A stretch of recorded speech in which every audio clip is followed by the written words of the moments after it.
Ce n'est pas une métaphore. Ce n'est pas une alerte. C'est réel, c'est maintenant. Un cargo brûle dans le détroit d'Ormuz. Son équipage a évacué. Une mine a déchiré la coque d'un porte-conteneur quelques heures plus tôt. Bienvenue dans l'endroit le plus stratégique de la planète, Ormuz. 50 km de large. Une bande d'eau entre l'Iran et Oman. Un tiers du pétrole mondial y transite chaque jour. 20% du gaz naturel de la planète. 30% du gaz de pétrole liquéfié. 50 km.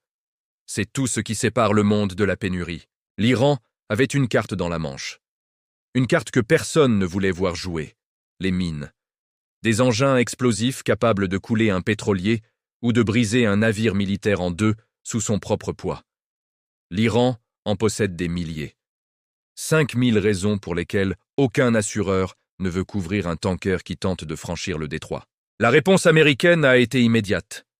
Des frappes aériennes ont détruit 16 navires iraniens utilisés pour le minage.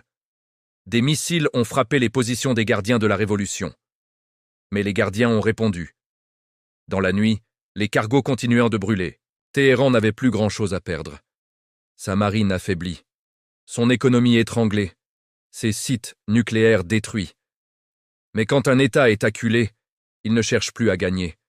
Il cherche à infliger assez de douleur pour que l'adversaire hésite. Les conséquences sont immédiates et planétaires. Les géants du transport maritime suspendent leurs services. Les primes d'assurance explosent. Plus de 200 pétroliers immobilisés. Le prix du gaz naturel doublé en une semaine. Le G7 convoqué en urgence. Le Japon et l'Allemagne débloquent leurs réserves stratégiques. La Chine regarde. Elle importe 30% de son pétrole par Ormuz. Elle a tout à perdre dans un blocage prolongé.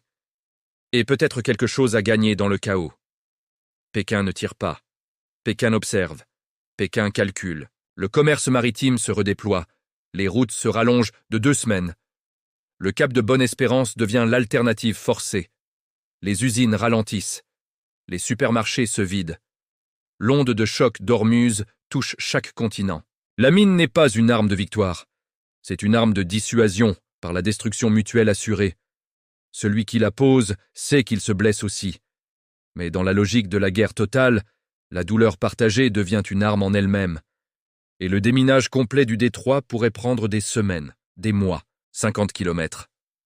C'est la largeur d'un goulot d'étranglement autour duquel toute la géopolitique mondiale s'est nouée en l'espace d'une semaine. Ce matin, le cargo brûle encore. La question n'est plus de savoir si cette guerre va s'étendre.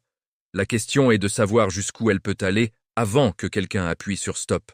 La guerre d'Ormuz a commencé.